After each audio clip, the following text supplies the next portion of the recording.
Hozir qanday qilib tasodif deysiz?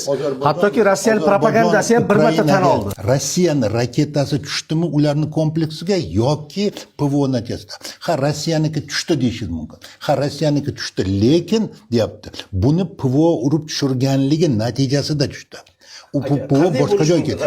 Kiyevda shuncha elchixona bor. 50 dan ortiq, balki 100 tadir. Dunyo davlatlari 200 ta bo'ladigan bo'lsa, kamida bir 70 ta 100 ta. Xo'p, aynan Ozarbayjondagi har safar tushyapti, 3 marta urildi aka. Hozir qanday qilib tasodif deysiz? Hattoki Rossiyaning propagandasi ham bir marta tan oldi. Ozarbayjon Ukrainaga mana shuncha yordam berayotganligi tufayli Rossiya uni o'rgatib qo'yish maqsadida shunday qildi degan fikr yuribdi. Ommaviy axborot vositalarida bu narsalar nima qildi?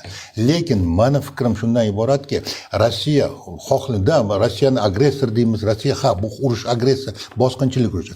Lekin birorta bir elchixonalarga atayin hujum qilayotgani yo'q deb. Nima uchun unda faqat tasodifan Ozarbayjonga zarar yetkazilyapti? Hattoki Rossiya bir marta kechirim ham so'radi. Biz bundan deydi, "Мы сожалеем" degan bir gap bo'ldi o'tgan yil oktyabr. "Мы сожалеем" degani nimaga? Bizni hujumimiz u yoqqa emas edi, hujumimiz energiya tizimiga. Shuni shu joyda urib tushiryapti-da, Ukraina shu yerga tushyapti.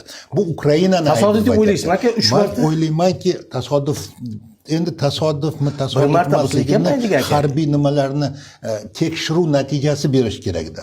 Rossiya darrov ularga Ozarbayjonga mana shunaqa bo'ldi deb aytgan. Bu aytmagan deb nima qilmish e'tiroz bildira olmaysiz. Ha, ulardan kechirim ham so'ragan. Ha, bizni nimamiz, lekin kechirim so'ramadik, "Мы сожалеем" ya'ni biz afsuslanamiz shunday bo'lib qolgandan degan. Biz afsuslanamiz, lekin Turkiyaga borib Rossiya delegatsiyasi tekshira olmaydi-ku, zarba qanday tushadi. Uni tekshirish kerak.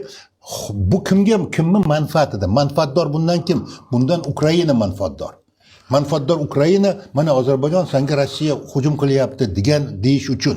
Aka, agar unday manfaatdor bo'lsa, mantiqanda qarang. Bu yerda Amerikaning elchixonasi bor, Donald Trampni jag'ini chiqarish uchun Ukrainaga shu ishni qila olsa, Angliya, Fransiya bor, Germaniya bor, Polsha bor, ana ularni provokatsiya qilish uchun. Ozarbayjon bu kichkina postsovet hududidagi davlat bo'lsa, kelib 3 safardan beri faqat Ozarbayjonga to'g'ri kelib qolyapti-da aka. Bu tasodif. Menimcha tasodif emas. To'liq videoni Kunuzning YouTube'dagi sahifasida tomosha qilishingiz mumkin.